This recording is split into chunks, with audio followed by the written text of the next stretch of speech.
I just feel so excited for us. We are pregnant. We're having a baby. Voice Hugs is having a baby. This was like the first thing that went off. I was like, oh, and then now what do we do? This was the moment you've been waiting for. And then now what? I'm really glad that you were in a place in your life where you're able to share those highs with your friends, knowing that if there's a low that happened, you can also be in it with your friends. Sometimes it's just like I'll catch a glimpse of myself in the mirror and be like, oh, you look different. Always coming back to the present moment and trying to be grateful and trying to be present, I think is a good way to address these comparing insecurity thoughts. Yeah. Everything changed, but at the same time, nothing changed. For me, it was hard not being able to share about it publicly. I am so excited for this baby. Ro is so excited for this baby. I hope you guys are all so excited for this baby and this new chapter.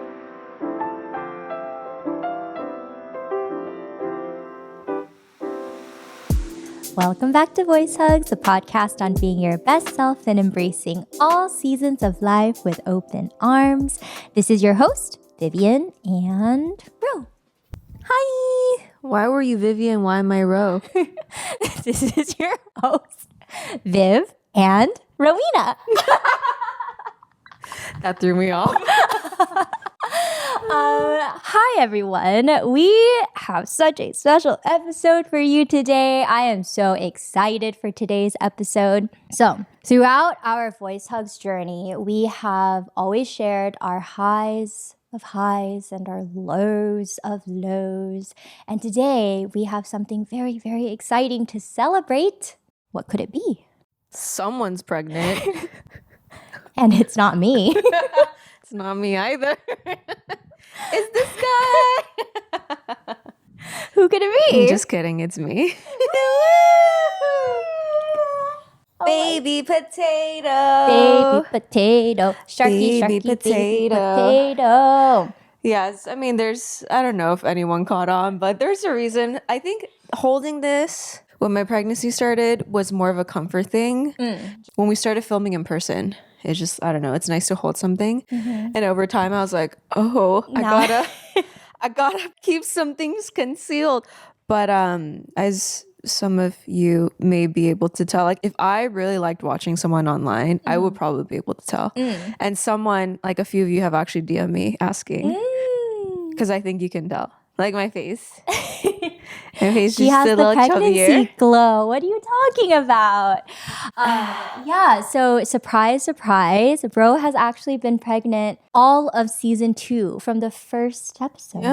Yeah, if you noticed, the baby shark potato is always here. And it was just so fitting because there's a baby shark potato in here. And as you guys know on Voice Hugs, we love... You're good.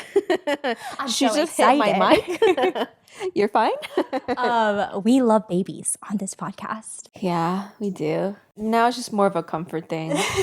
But yes, I think today, obviously, there's a lot of exciting things to talk about. The journey of becoming pregnant, the start of motherhood. But I think just to make things more relatable, because I know not everyone is with child. Yeah, not everyone wants to be a mom, like there's struggles that women go through in terms of, even like trying to have kids and all of that. So I think what we decided we want to focus more on for this episode is like the feelings that come up when you become with child. When there's like a new change in your life, right? Like your body is changing, everything around you is changing, your lifestyle is changing. I think we can all relate to that in some way, shape, or form. You don't have to be pregnant to feel those feelings. And so this was a secret, or obviously, right? Like it was a secret. And so it feels very freeing to be able to talk about it and for you to be able to show up not like more authentically, but like you're able to talk about it now. And with things being a secret, I'm sure there were parts of that experience that have felt isolating as well. I think we even talked about this in a previous episode where as you get older, your body just changes, right? And so, of course, being with child, pregnant, there are a lot of bodily changes that are happening. So we can all definitely relate to that. Yeah. Yeah, I just feel so excited for us. We are pregnant. We're having a baby. Voice Hugs is having a baby. Yeah, and it is so cool to be able to watch your friend go through it. Most of the time, you don't spend consistent time with a pregnant friend, but because we've been filming all of season 2, I've gotten to see the My baby progression. bump, like it grow, and like photos that you have from the doctor, and I'm getting teary-eyed, but I definitely cried a few times. The first time I told her, she cried, and then she touched my belly and she cried. Yeah. This is before I had a belly. And then another day, we're just working. She looks at me with tears in her eyes. I was like, you're so beautiful. Bro, I think you're so beautiful. It's just so emotional for me. Yeah. So with that being said, let's dive into your... Should we start with... Wait, before we dive into anything, I just want to reiterate everything that you just said. And especially, I think like for Voice Hugs, a huge part of our mission is to try to help people feel less alone and less lonely in their journeys. And I think motherhood could be, as you mentioned, one of like the more isolating and even lonely things, you know, or just like trying to be on the journey of motherhood, because there's so many things that could happen. So we just, that's why we wanted to focus on this for the episode, because I'm going to be talking about my baby a lot now. Yay. On my channel. Yay. And that's also why I haven't been posting anything online, because I'm going through so many changes and like I don't know where to start and where to pick up, and I'm not just gonna come back on YouTube and being like I'm pregnant, so that's why it took some time. But what was I gonna say? This is very real now. Like if I pause like this, you guys just know it's because I'm pregnant and my brain is literally processing. But yeah, let's start with just that. When you're pregnant, typically you don't share that news with your loved ones, like your family or surroundings, until second trimester. That's a long time of you going through something where no one else really knows. And I'm curious, when you found out... I curious. Did I say that? I curious. When you found out that you were pregnant, what was I curious about? Maybe I have pregnancy brain. Before we continue with the episode, we want to drop in and share that our Voice Hug shop is now live. Our first launch, called the For All Seasons collection, includes 5 super cute greeting cards that can be sent to your besties throughout any season of their lives. I love writing cards as much as I love receiving them. There's something so meaningful about taking time out of our busy lives to reflect, put our thoughts onto paper, especially when it comes to expressing how much someone means to you and how grateful or proud you are of them. We designed the For All Seasons collection with that sentiment in mind. These cards are a great way to remind your loved ones that you are always in their corner, and we also hope they serve as a reminder to you of how amazing you are and that we're always rooting for you. With your help, let's spread more hugs around the world, one handwritten card at a time. You can find the collection on www.voicehugspodcast.com. Now back to the episode. Yeah, okay. When you found out that you were pregnant, when did you start telling people? What was that decision in telling or not telling? So the main reason why people wait until second trimester is that the chances of having a miscarriage in the first trimester is a lot higher.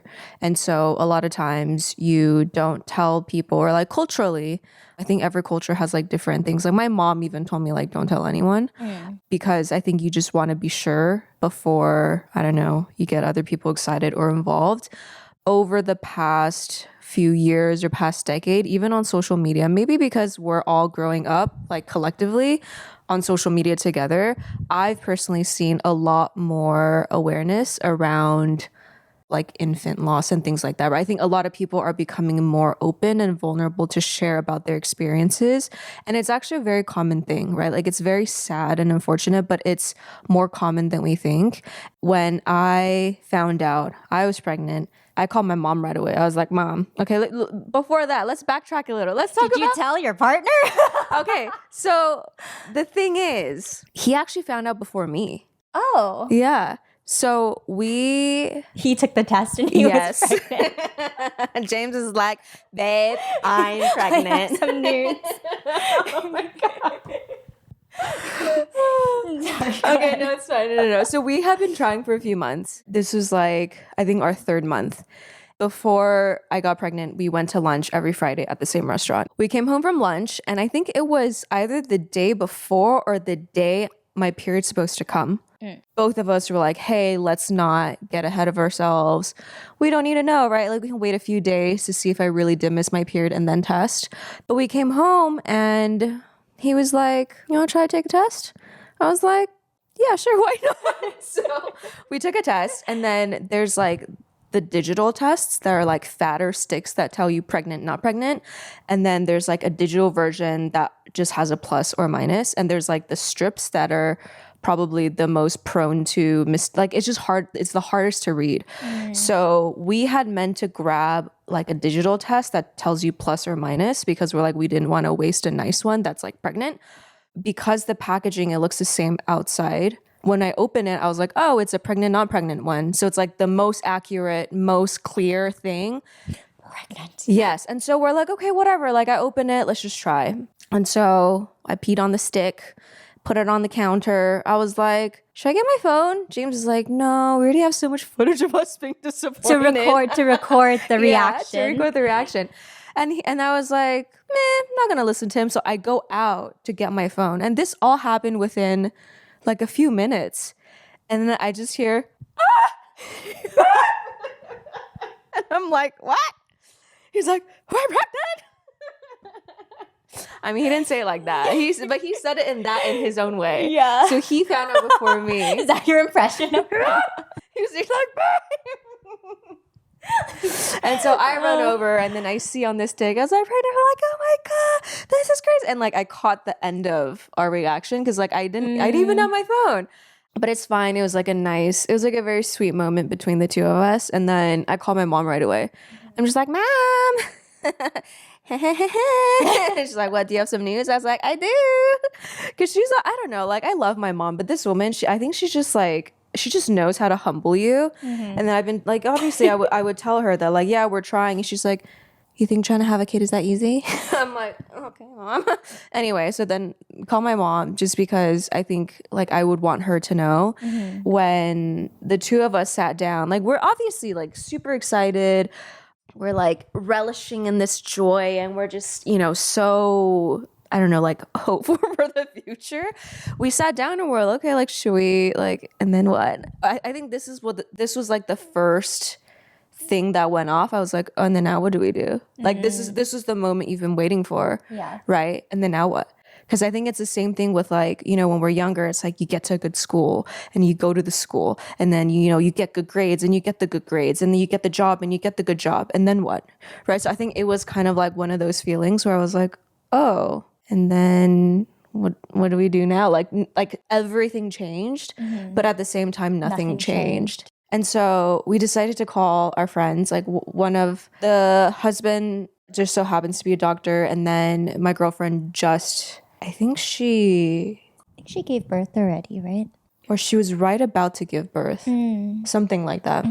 We've already been talking, and then they knew we were trying, and I think they gave us a lot of their tests too, or like ovulation strips and everything too.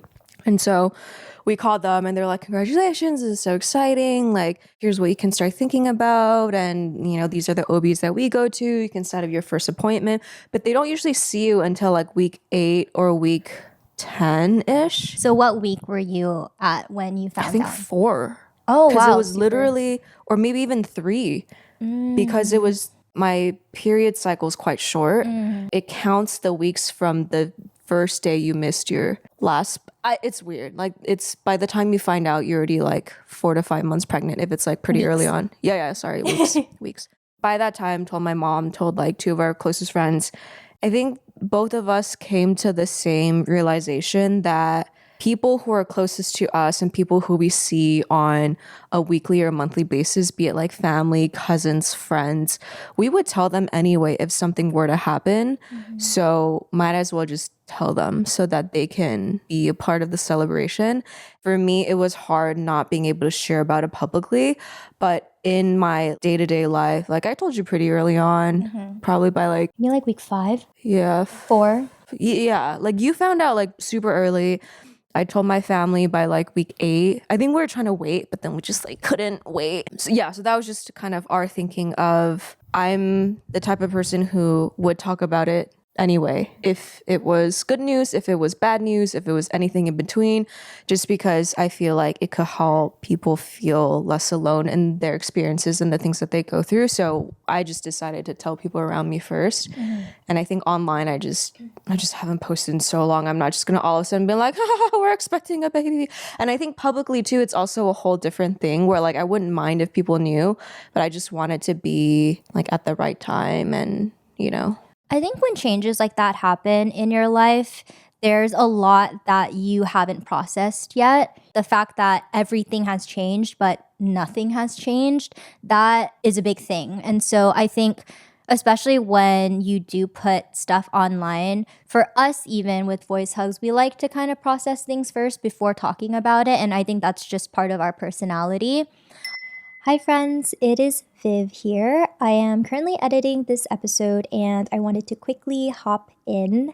In the next part of the conversation, I talk about the feelings around a miscarriage, and as I'm listening back, I'm realizing that there's so much more that I want to say. Specifically, I only mentioned the feeling of shame when there are so many more complex emotions that are involved in an experience like this, such as sadness, guilt, anger, grief, even confusion. I just want to make sure that we mention that the experience is nuanced and that we are not limiting it to the emotions that were mentioned in the conversation. Since this can be a sensitive topic for some of our listeners, I thought it was important to clarify. So with that being said, thank you for understanding, and I hope you enjoy the rest of this episode. What you said about sharing with the people who you would have already shared with, when it comes to a miscarriage, I think there is a lot of shame that people feel when that happens. Like there's a lot of blame and shame. Maybe there's something wrong with me. I could have done something differently. And the thing about shame is it's a very isolating feeling already. So I'm really glad that you are in a place in your life where you're able to share those highs with your friends, knowing that if there's a low that happened, you can also be in it with your friends. And we can all relate to that. When we hear good news, sometimes I know for me, I'm like, oh, but when's the other when's the other shoe gonna drop? Yeah. So I don't want to say anything until I'm sure that thing happens. Let's say you find out that you're gonna get a promotion and you want to share it with your friends, but then like, what if last minute you don't get the promotion? So you're trying to wait until you do get it and then you. Yeah, and there then may be some shame in like what happened, right? Like why didn't you? But at the end of the day, like that is a very real experience that you are having, which is you are pregnant. And I think like on the receiving end, being a friend, it was really special to be able to be a part of that journey. I'm so grateful and thankful that, you've had a very healthy and like good pregnancy so far. And that's not the case for everyone. But even if things didn't pan out the way that it did, I would have wanted to be there for you. Yeah, I would have wanted to be there for you to better understand. Like when you experience someone at their highs, you also can feel the pain if something was to happen. You understand who they are as a person a lot more, like what something had meant to them. And this is not just talking about pregnancy, but just in general. So yeah, being able to be there for someone, especially when the experience could be so isolating. Yeah. And I think one thing that you brought up about miscarriages too, and something that I've heard a lot of women talking about is like the self-blame and the body and, being ashamed that like things aren't working. And I think the amazing thing, we have our thoughts about social media, obviously the good and the bad. And I think a really amazing part of it, as I mentioned a bit earlier, is that there's a lot more education around why it happens. And for the most part, it's actually because I'm not trying to point fingers here, but it's mostly the guy and the sperm. Yeah, like it's not healthy, or like there's something with that like it's actually less about the woman, but like before, historically, not as many people talked about it. And again, this isn't to be like, it's their fault, it's not my fault, blah, blah, blah. But I think it's just the more that we can understand why something like this happens. Like, obviously, this isn't to take away from like the emotional and like all the feeling side of things. But I feel like I also tried to, as a person, as you guys can probably tell too, over the years, like I tried to be as rational as I can when it comes to some of these more like sensitive life things, especially with loss, right? Like having gone through loss myself, there's things you can change, there's things you can't change. Overall, like social media has been a net positive in this regard. Speaking of social media, I remember there was Fashion Week a few weeks or months back. In September. Yeah, and this September. I came over for a recording session. You had kind of mentioned that all the girlies are getting dressed up and I don't even fit anything in my closet anymore. Every time I came over, Ro would make a little comment about how her body is changing. I would literally just say I'm fat. Yes, and I'd remind her that she is growing a child. And a huge part of our identity is how we look, how you feel in your body as well. And with being pregnant and these changes happening so much faster, how were you dealing or like coping with those changes, especially in the context of seeing what other girlies were doing or living out their lives on the socials? The socials. The interesting thing with pregnancy is that like this is something you want, or I mean, for me it was something I wanted, but then it was kind of going back to that moment of like, okay, we found out we're pregnant and then what, right? I think like when you think about being pregnant, you know your body will change, you know you're growing a baby, like you know all of these things, but when you actually go through it, it's kind of, the word that just came up in my mind was shocking. It's not shocking, but it's just, I don't know. Even though I knew this was going to happen, to actually live through it is a different experience. I feel like I'm very lucky in that the people around me keep me really grounded, like Viv and James, who just, yeah, like James reminds me every single day, no, you're so beautiful. You're literally growing a human inside you. Don't worry. This is great. You're healthy. And I'm like, yeah, you're right. But I don't fit anything. I literally went through my whole closet a few months ago to try on everything. Maybe this is like week 23, 24. And I put away 90% of my clothes. And like I started getting new clothes that are like these pants that I'm wearing that's like very stretchy. And then I'm like sizing up 2-3 sizes. I don't know. The grand scheme of things, I'm low-key so glad that I became pregnant in my 30s, because if this happened in my 20s, especially like mid 20s, I don't think I would have, like mentally I wouldn't be at a healthy enough place in all aspects, but especially with body image. So even though when I talk about my body changing and I'm physically growing and getting bigger, a part of it is half joking, but another part of it, I do believe it. But the amount of mind space that it takes up in my head actually isn't a lot. You know, sometimes it's just like I'll catch a glimpse of myself in the mirror and be like, oh, you look different. Like, you didn't look like this a few months ago. But then it's not something that I dwell on. And I think that's the difference between 30s versus 20s, because I think in my 20s I would have been like, oh my God, this is strange, like this isn't okay, I have to go on diet, or I don't know, right? Like I don't know what I would have thought. I think the goal always would still be to keep myself healthy and like the baby healthy, but it just mentally it would have been like very turbulent waters. I think something happens as you get older, your body doesn't feel the same as it used to. And I was just talking to one of my coworkers about this, how now that we're in our 30s and I'm sure in our 40s and 50s, health becomes something that you prioritize a little bit more because you realize your body doesn't function the same way as it used to. Your metabolism slows down, your collagen is depleting. All of that is happening and is going to continue to happen.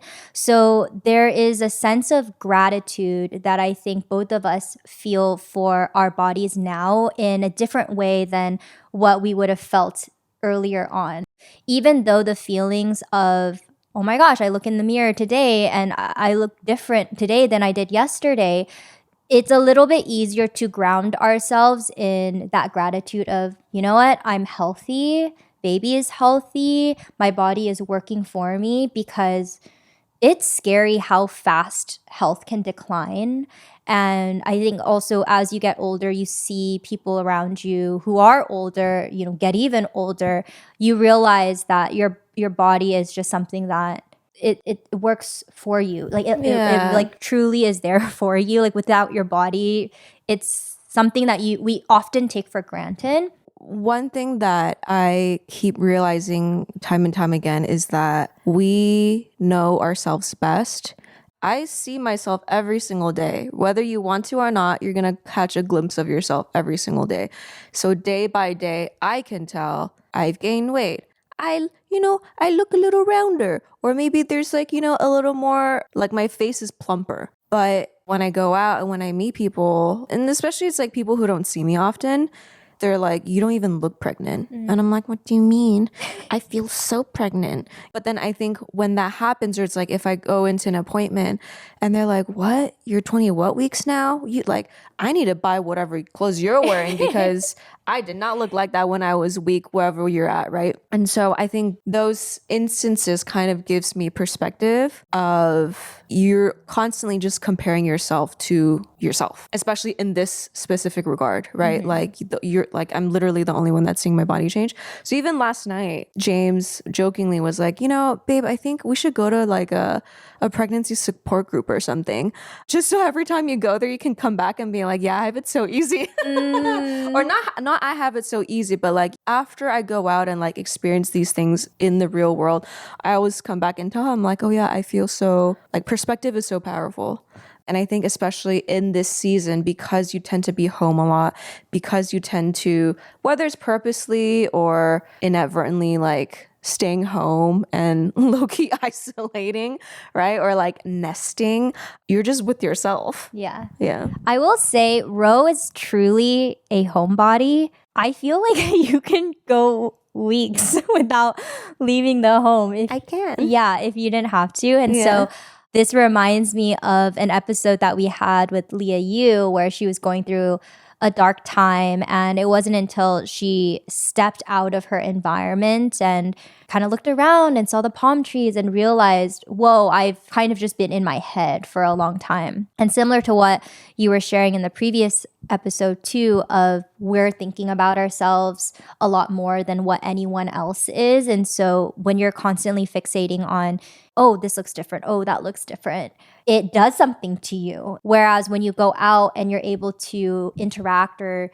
hear someone else's perspective, you're like, oh, interesting. I didn't see it that way. It's so easy to snap out of it. So yeah, getting out of your environment really does help sometimes. But there's nothing wrong with being a homebody and you don't want to nest, you can stay home.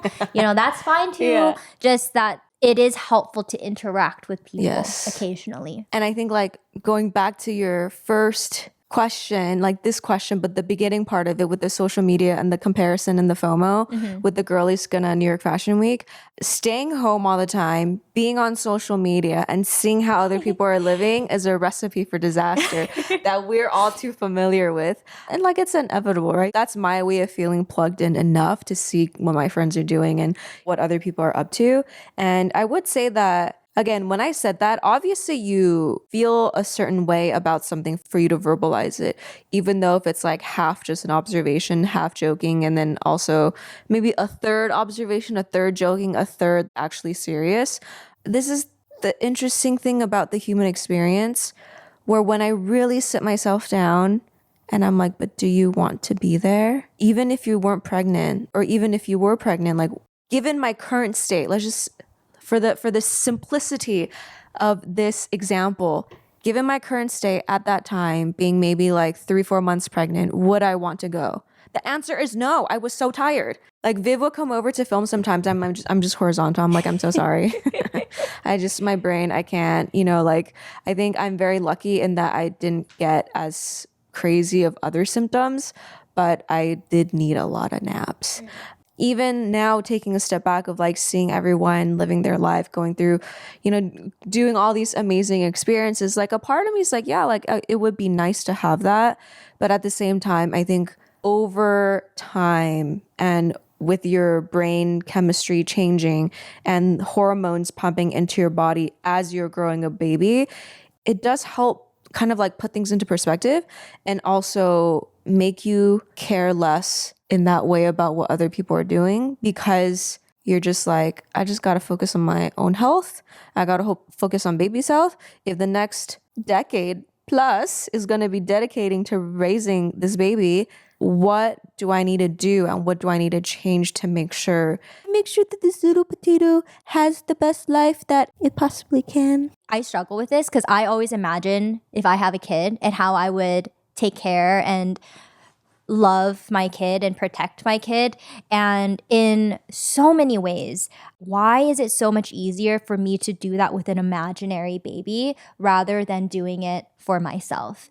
What I want for my child, if I could just love myself in that way and take care of myself in that way, I would be feeling really loved and really cared for, you know? And so I think even though like with pregnancy, it's easier to maybe shift your mind and be like, you know what, all of these thoughts are actually, they're just thoughts that are coming in and out. What am I really focusing on? And it is, you know, my body, my health, my baby. I think we can all relate to that in the sense that people are going to be living their lives and you're going to see people live their lives. At the end of the day, you are the only one living your life. And what can you do to focus on yourself right now? Your health, because health is number one. Yeah, just be present because you're not going to be in this body forever. It's going to change. It's going to continue to change after birth, the recovery, all of that. Like maybe another kid and another one after that. Yeah, like a lot of things can happen. So always coming back to the present moment and trying to be grateful and trying to be present, I think is a good way to address these comparing insecurity thoughts. Yeah. And I hope now that you have this piece of context, my gratitude solo episode where I talked about seeing the world sparkle again, it just means so much more within this context. Everything that you just said about presence and being grateful for what we have, I think truly that was a state that I reached. This journey is, I mean, I've been on a journey since moving home and moving in with James and going through all of these different transitions and now embarking on this like massive new transition of carrying a child and everything. Like, it's a lot. When I realized that I want to see the world sparkle again, it really was this turning point where I just kept saying I realized that everything was happening for me to be able to rediscover this like universal truth. Presence and gratitude truly are one of the most magical things that we can practice and have for ourselves. When I thought about the baby and like the life that I want the baby to have and the type of mother that I want to be, I was like, I don't want to keep feeling like I don't want to sound ungrateful for being like, oh, like I moved back and then this happened and that like nothing really happened, right? But I think I was just in a mood. I was in this transitionary period that I didn't know what to call it because people just focus on, I'll give an analogy. This is a book that I've been reading. I think I told you about it already. It's called Transformed by Birth. It talks about how most parents who are pregnant and give birth, and it's not just like the mother, it's like the mother and the father.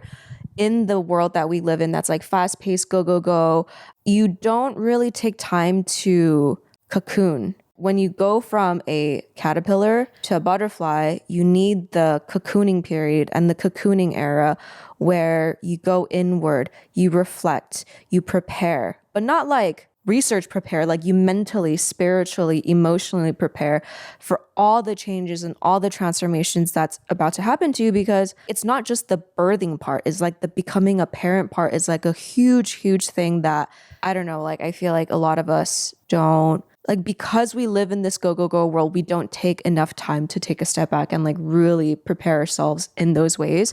And so the analogy that the author gave was most parents go from becoming a caterpillar and they try to skip the cocooning period and just strap on fake butterfly wings as a caterpillar to try to be like that beautiful butterfly, right? But that defeats the whole purpose of the transformation, the metamorphosis, the cocooning of you literally shedding an old version of you to grow into a new version of you.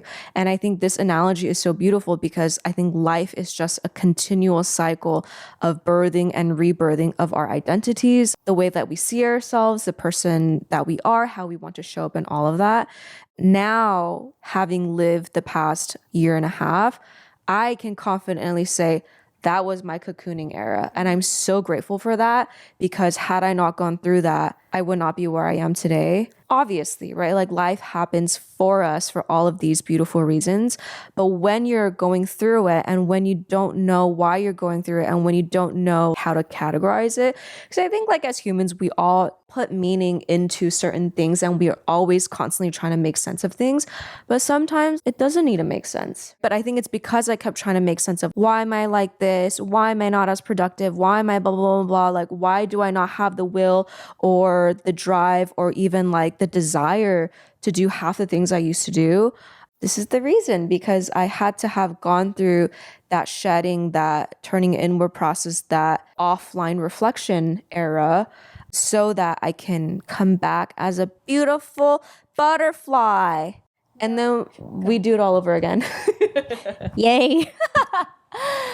I really like that analogy, the strapping on fake wings. Yeah. Also, if you have not listened to Ro's solo episode, for those of you who are only on YouTube, there are 4 solo episodes that are audio only, and so they're on Spotify and Apple. And they're basically like little voicemails that Viv and she'll take an episode, I'll take an episode, and then it just goes back and forth. Yes. In her episode, Seeing the World Sparkle Again as It Always Has, it makes me think of, I hear this a lot. When you have a kid, you're experiencing your child experiencing the world for the first time. And you see that joy and that sparkle in their eyes where, oh my gosh, it's your first time trying a strawberry. You know, it's your first time feeling the wind or feeling the snow. And I always talk about my dogs, but I feel like I got to experience that like with my dogs as puppies, realizing that you can experience that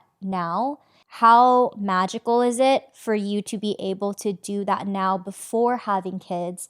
Because you're not, I think in a lot of ways, I mean, this is just my perspective on parenthood, and this could be a whole other topic, which it probably will be in the future, but perhaps based on my experience, a lot of times like parents can put their own things into their kids and wanting things for their kids when that's not necessarily like what the kid wants, or just like expectations, but also feeling through the kid. Oh yeah. You know, like your kid's happiness is your happiness. And so for me, I think being able, and in hearing you say all of that, being able to be in a place where you are able to feel present and grateful and know yourself, know your own transformation and like your own journey, so that if you decide to have kids and when you do have kids, you're not putting that onto them, and you're not kind of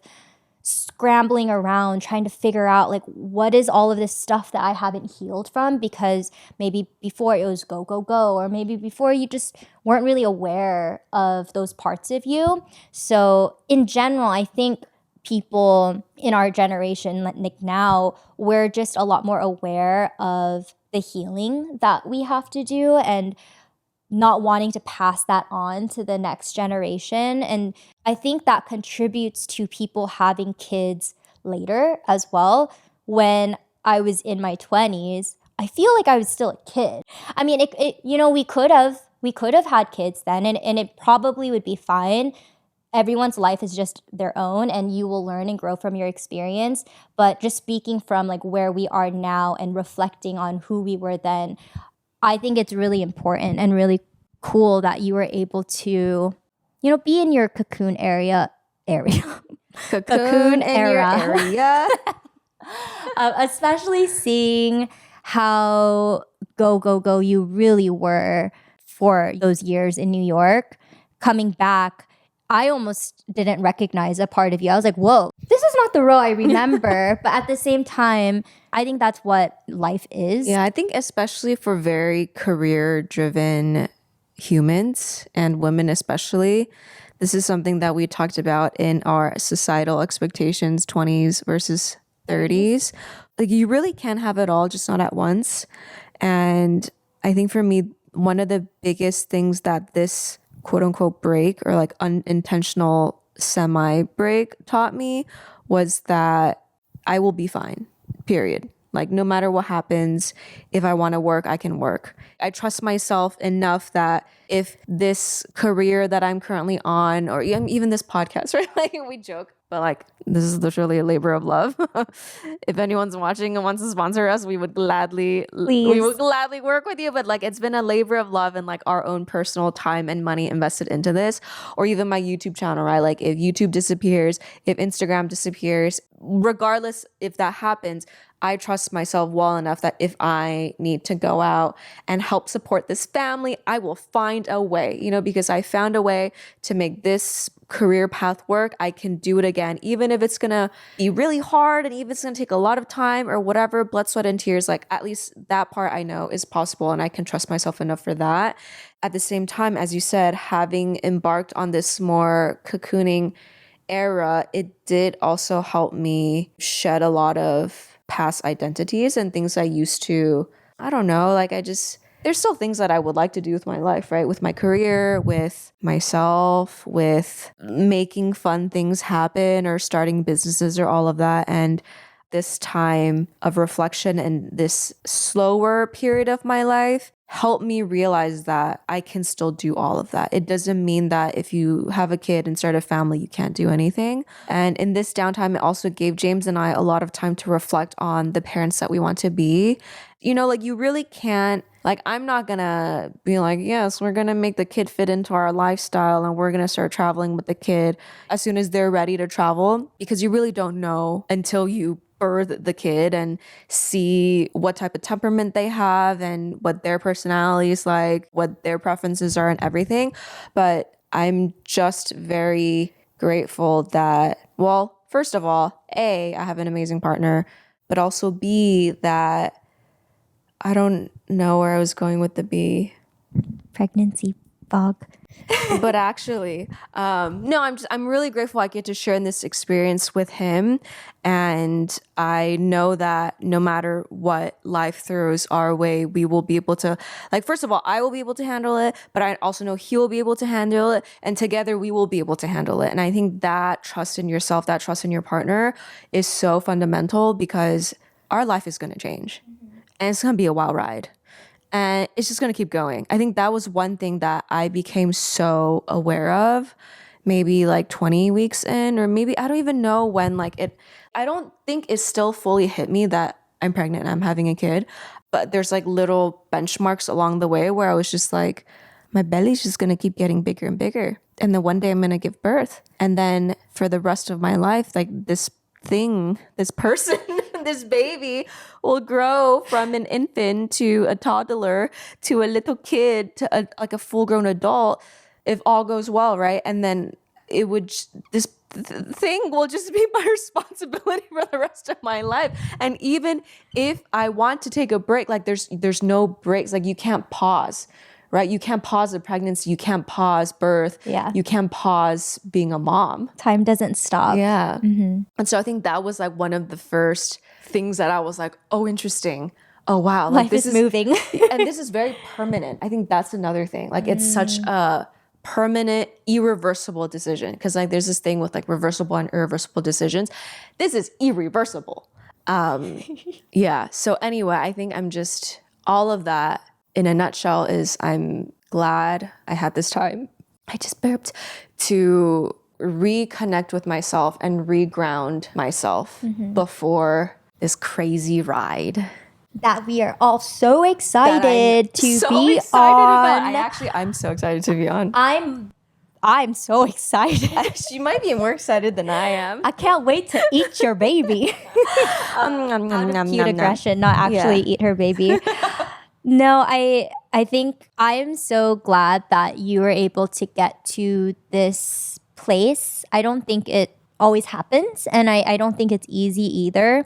I think especially for people who are go, go, go, when you are in this era or season where things are just slow, like it's not moving, you feel stuck, it's really, really uncomfortable. It feels like you're wasting time. And a lot of people can relate to that. I think when we're in that slow season, we don't want to be in it. Like, why aren't I doing these things? Why am I ungrateful? Why aren't I doing more? Why aren't I doing more? I did it before. I couldn't do it now. You know, why am I not as motivated or determined? What happened to that energy? Who am I even now? It's like this identity crisis, right? Like you used to identify with this version of yourself, and that part is shedding, and you are cocooning so that you can transform to a beautiful butterfly. I like the Bug's Life. Yeah. He is such a cute little caterpillar with The tiny little wings. That is, yeah, that is us. So if you are in a slower season and, you know, you feel stuck, I think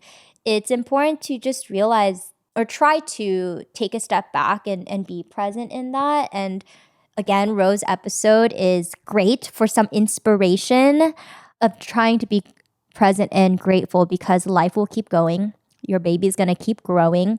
And if you don't practice that muscle of bringing yourself to the present moment and keeping your mind in the here and now, it's going to be even harder when life is changing and you are on a roller coaster and there is a lot that's going to happen, whether it's your choice or not at that point. And one huge realization that I had while reading this book, I haven't finished it, so I think I just, from what I've got out of it so far, I would recommend it of all like the birthing books that I've read, because I'm hoping to like try a more natural approach to birth, but we can spend a whole another episode on that. The book also talks about how to prepare yourself for birth and also for parenthood. And the central theme thus far is just to not be attached to a certain result.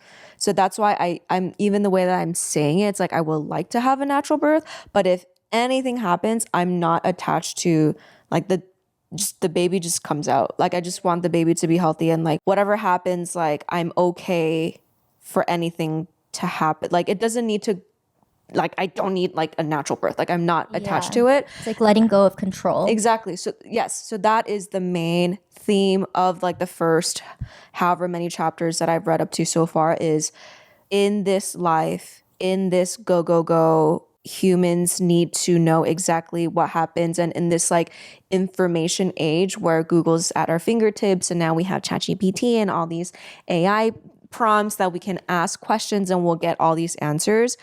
In this like digitalized, data-driven world, it's very easy to want to have control and to be like, I know exactly what's going to happen, when it's going to happen. But something like birth and parenthood is something you can try to prepare for, but I'm not going to say it never goes according to plan, but it very, very, very rarely goes according to plan. Even the statistic of like, you know, you have a due date for your child, which is one specific date, but only like less than 5% of babies are born on that date, right? So like even that should be like, oh, interesting. You know, like nature will take its course and do its thing. So anyway, while I was reading, there's like little prompts that like, you should try this. You know, you should try letting go. For example, when you're driving, instead of road raging, if someone cuts you off or if there's traffic, try to breathe through it and like try to practice mindfulness. And when I was reading these things, I was just like, oh, interesting. Like, I am so glad I spent the past decade working on myself, working on my mindfulness, and working on me being a better person and learning about spirituality, practicing spirituality, you know, reading about like learning about letting go, and like actually actively practicing like this art of letting go and like not trying to be as controlling or not needing to have everything perfect before like the next step can happen. And so from that perspective, going off of what you're just saying, like regardless if you are having a kid or not, everything we do in life is preparing us for whatever will happen in the future. Yeah. So no matter how you're feeling, no matter what you're going through right now, it is happening for us. It is happening for our growth and for our improvement and for our betterment.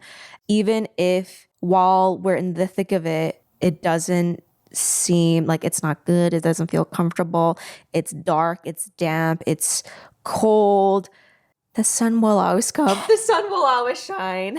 As Viv, quoting Viv. Every day the sun comes out. Yes. Without fail. But that's another thing, right? What we said in the last episode is the sun comes out every single day. We just don't see it sometimes. So whether it's we try to seek it out a little more, or whether it's we just know that it's there and that there's hope and that we just keep trying day to day to do the best that we can with where we are. And I think that's the most important thing, right?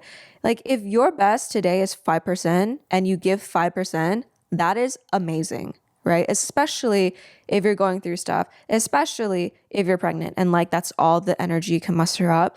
So yeah, we're here for you. Yeah. We love you. Yes. We appreciate you. We really and we're do. in this together. Together. And we're gonna parent potato together. You guys, we're having a baby. How excited are we? So excited. No, yeah, to just wrap up everything that you shared, life is going to happen regardless. Life is happening. And as much as we want to control, to feel that sense of stability and security, to calm that anxiety, whatever it might be, at the end of the day, there are a few things that you can actually do right now in the moment. And that is practicing gratitude, being present, and trying to be in the here and now. I think that those things are so hard. That mindfulness is so hard, but practicing that and applying it in all seasons of your life is going to bring you to this place later on. Could be tomorrow, could be 10 years from now. But I think those skills and that habit will ultimately help us live a more peaceful, content, at ease life. It's easy to be like, be present, practice gratitude. But if we can really take 5 minutes out of our day to be like, wow, I'm so grateful that I'm alive. I'm so grateful that I'm breathing. I'm so grateful I get to experience this conversation through whatever medium, platform, device that, you're experiencing this on. I'm so grateful that the sun's shining or that it will tomorrow or the day after. It can be like the simplest things of like your warm cup of water or your ice cold coffee in the mornings. Like no matter what it is, just 5 minutes. 5 minutes. Give it a good try. Yeah. Yes. I am so excited for this baby. Ro is so excited for this baby. I hope you guys are all so excited for this baby and this new chapter. As Ro shared, we are all in this together. If you have enjoyed our episodes, if you have been a day one, anyone, if this is your first episode, that's also fine. Yes. We would greatly appreciate your support. Some very easy ways you can help support us is subscribing to our YouTube channel, giving us a thumbs up, commenting on the videos. You can also follow us on Spotify or Apple Podcasts. And leave us reviews. Yes, leave us reviews, stars. You can find us on Instagram at Voice Hugs Podcast or shoot us an email, hello@voicehugspodcast.com. Also, we have lots of cute greeting cards that you can send to your friends for all seasons. As Rose shared, this is truly a labor of love. So, if you guys... please help support us in any way you can. It really does go a long way. With that being said, sending you all the biggest voice hug wherever you are, all around the world. Voice hugs with potato.